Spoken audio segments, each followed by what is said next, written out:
Welcome back to the Bored in My Bedroom channel. I am bored and in my bedroom, and today we have another episode of Guitarbage for you. So, I saw an article this morning about new stuff from Squier, and I decided to go check on the Fender website.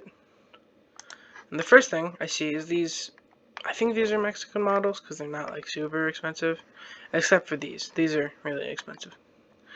And I get down and I see these, which is what the article was about. So we're going to talk about these first.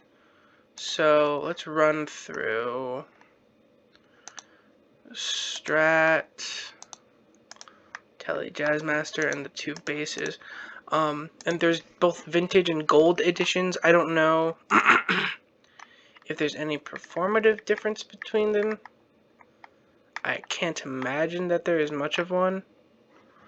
I'll open the vintage Strat just to see. But I think there's some color differences, like finish differences. But as you can see, we've got a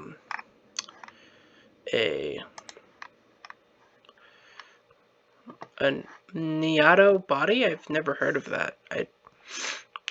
With gold hardware, see-through finishes in Sienna Sunburst and Ruby Red, and Lake Placid with a gold anodized pickguard. Laurel fretboard with those big old block inlays, which I'm a huge fan of. Pretty standard Strat specs otherwise, 25.5-inch scale, 9.5-inch radius. They're touting Fender spec single coils, which is interesting. So that's new.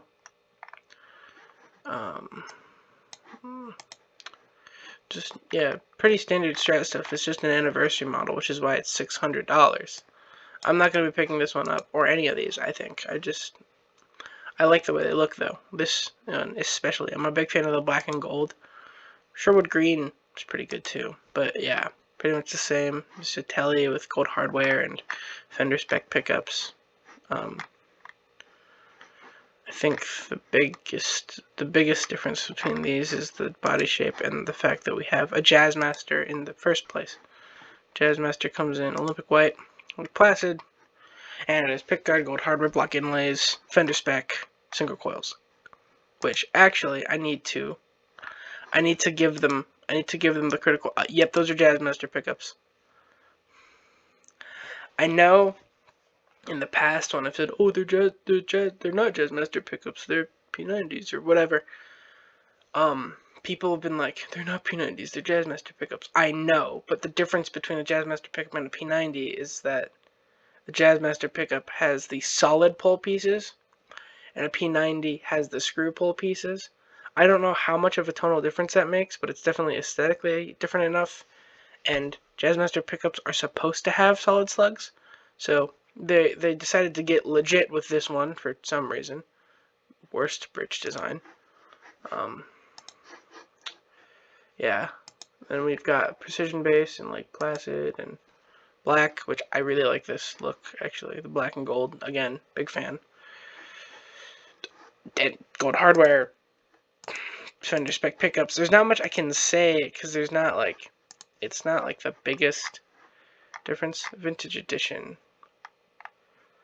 Oh, I think there might actually be. Oh no, there are no spec differences. Not a one. It just kind of looks. I mean, it's not cheaper, but it doesn't have the gold hardware, so I'm immediately not a fan. I like this tobacco burst, but it reminds me of the Squiers, which are, the inexpensive guitars. So, I'm not super sure how to feel about that. We've already looked at all these. The specs aren't really my thing. And the Jazzmaster, I've been looking for a Jazzmaster for a while, but I just cannot get behind this one. I'm not a fan. The only differences between the vintage versions and the how you say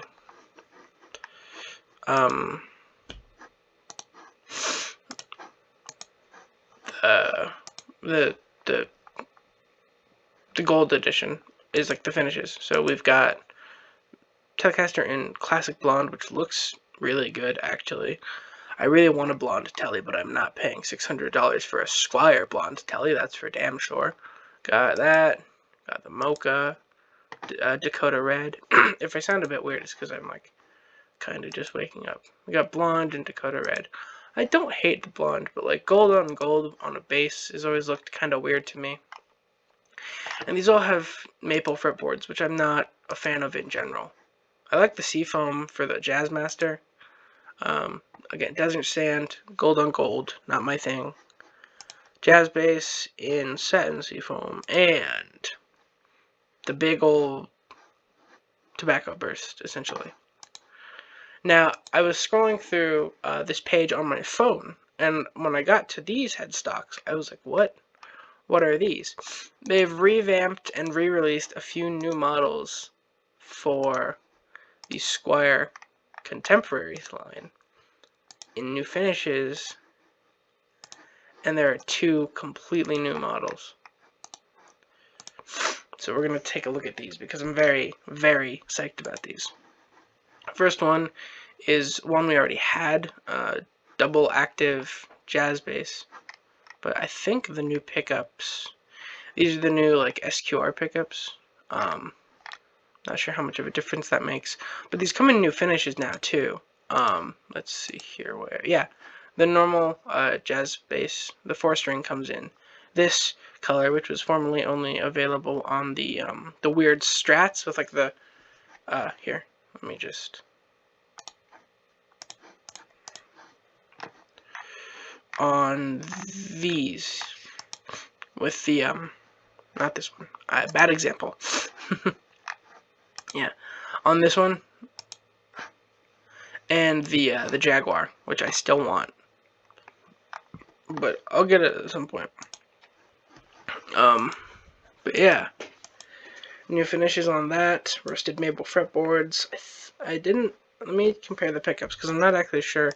These are the new SQR ones. I think the former models were running a different set of pickups. They're just Squier branded. They weren't. Yeah. Oh no, these are the same. Okay. Yeah. It's just new finishes and the new roasted maple neck, which I mean is completely valid and toutable. And it's only $50 more than the original version. Still not $600 though, which is great. So that is the new finishes for the jazz basses. This is in the gunmetal. I used to be a bass? Yes, that's a word. A bass player before I was like a full guitar player. So these are like kind of my dream basses. We've got a contemporary active P bass with a pair of active split P pickup and a jazz bass style soap bar humbucker in pearl white and sunset metallic, which looks pretty damn good. Again, sunset metallic was previously only available on those weird Strats with the two pickups in a humbucker that aren't really in a humbucker. I really like this one. Big fan of the way it looks. I'm an even bigger fan of the fucking 5-string. Look at this thing. It's a monster. It looks like you could go to war with it. I feel like I should be in Meshuggah if I pick this thing up. Is that what kind of pickguard is that? Oh, it's anodized aluminum. I don't really like metal pickguards because they feel weird and scratchy on my pick. So I don't know. Make of that what you will. Next model is the Starcaster, which is weird because they could have just added these colors to the existing active Starcaster because it's still, oh my bad, because it's still available. Like, Yeah, but I guess this one has the roasted maple, so that's enough product differentiation for Squier. And it's only $80 more. But I say that like it's peanuts, but you know what I mean. Comes gunmetal metallic and shoreline gold with, again, the roasted maple neck, which I'm still not sure how I feel about roasted maple necks aesthetically. I know they're good for like stability and stuff, but I'm not like I prefer darker fretboards, and the roasted maple is just like it's darker, but it's not like it's still too light for me, I think. But that's not really important. Final model is one that they re-released. I don't know why they took it away in the first place, but it's the Active Jazzmaster. With the new SQRs in it, roasted maple neck, and a laurel fretboard, which I am a huge fan of. It's got the sculpted neck heel a la our buddy Jim Root. And this time it has a 2-point trem, like the one on my Stingray, and most other modern non-Floyd tremolos are just the 2-point dive bomb trem. So I don't know. The tuners are a bit weird. I just read the spec sheet. They're vintage style because they got the split shaft. I'm probably gonna, if I ever get one of these, I'm probably gonna replace those. I really like Jazzmasters and Jaguars and offsets. I wish, yeah. I want a contemporary non-active Jazzmaster double HH tremolo. Just a higher quality version of the Affinity one that was out a few years ago before they replaced it with the new Affinity, like proper air quote vintage spec Jazzmaster with the those weird the single coil, the Jazzmaster style single coils. I mean, they're good, but and I want a Jazzmaster with Jazzmaster pickups in it, but I also really like really high output humbucker pickups. But anyway, under finishes, this guitar comes in shell pink pearl and the sunset metallic, which I'm not sure which one I like more. I'm a huge fan of pink, but this one's just like I calling my name, it's so pretty. Then there's some other stuff that's new to me. We got a mandolin and a resonator and some other stuff. This amp, but I'm not going to talk about these banjo because I'm not, that kind of person. But I was also scrolling past these pedals, which look to be more affordable versions of pedals that they've already put out. No, this is a new line of pedals, but they're more affordable regardless of what I just said. They're all either $100 or lower. I am personally not a physical pedal person at the moment because I'm not playing live yet, but if these ever get anywhere, I would love to try one of these out.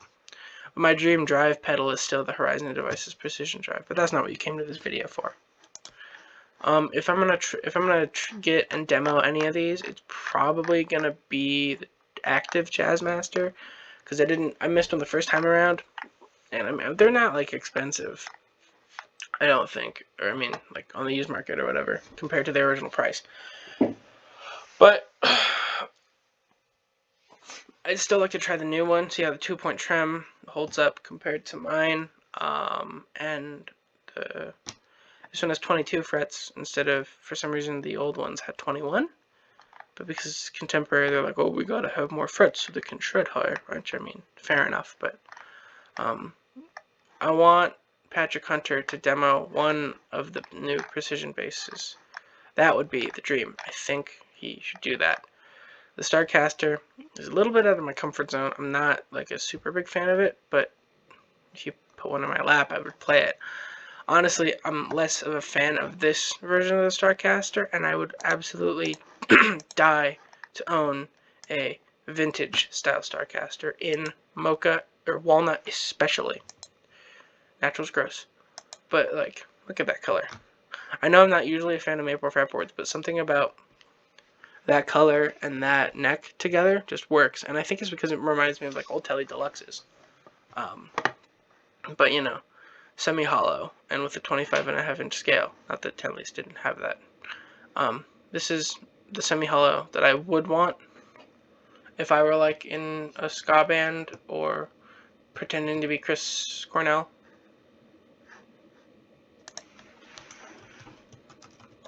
Yeah, Chris Cornell. I make sure I had the name right. But yeah, I really like. You don't need to, no, I don't need to know what the weather is. This is getting a little off topic. Contemporary active jazz master is still on the list. I really want to play this guitar. Buy it, try it out. I also really want the contemporary Jaguar because it's so like I've been listening to a lot of the band Origami Angel, and their frontman Ryland has this. It's the Fender.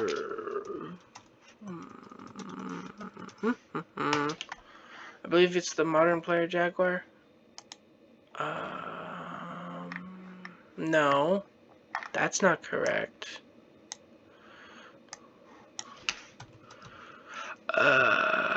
What is it called? It's one of these. Oh, the FSR player. Yeah. I think so.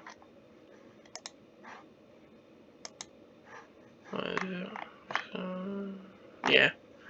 They were selling a bunch of these in at Guitar Center a few years back, and I wanted the one in Shoreline Gold, which they now have. So, you know, I'll probably buy this eventually. But I want to know what this part does up here, because it's not like a choke switch or anything, and it's not a rhythm lead circuit, I don't think. Yeah, I could look, actually. Why am I not looking? Like, let's see here. 2-position blade, position 1 neck. Oh, it doesn't tell you. That's weird. Okay. This one's still on the list. There's the maple neck. This one and the Jazzmaster, which are, you know, admittedly very similar guitars, but I do want to try them both because they're both pretty different in terms of like spec and electronics. And I mean, this is a 24-inch offset with passive humbuckers and whatever the hell this switch plate does. So, and the Jazzmaster is a straight ahead budget Jim Root model with a trim on it and a tone control, which the Jim Root model doesn't even have. So I feel like having one of those in your arsenal, in the guitar arsenal, as it were, would be pretty rad because I like Slipknot a lot. Only thing is, I'm not super confident about tuning a guitar like this down that low to like B or A. I'm sure with some thicker strings, a wooden block in the trim, and some better tuners, it'd be home free. But I will be doing videos of these if I ever manage to get my hands on them. Sans modifications. So, yeah. Just stock out of the box. How do they tune? How do they stay in tune? Etc. Yeah, this was an unexpected video. I was gonna do my Phoenix review next, but then I saw the article when I was scrolling on my phone in bed this morning, and I was like, well, these look interesting. And I thought all they announced today was the 40th anniversary models. And then I scrolled down and I saw the new contemporary stuff. I was like, well, this is a video. This is happening. So, yeah. I hope you all enjoyed me talking about guitars for 20 minutes again. The contemporary line just keeps getting better and better. And I hope that once NAMM rolls around, because, like, again, if they're blowing their load this much right now, NAMM is going to be fucking insane. It's going to be actually unreal. So, yeah. Oops. Again, I hope you enjoyed me talking about guitars at you for 20 minutes. I'll see you in the next one, which will hopefully actually be my Phoenix review this time. Anyway, take care, farewell, etc. Bye-bye.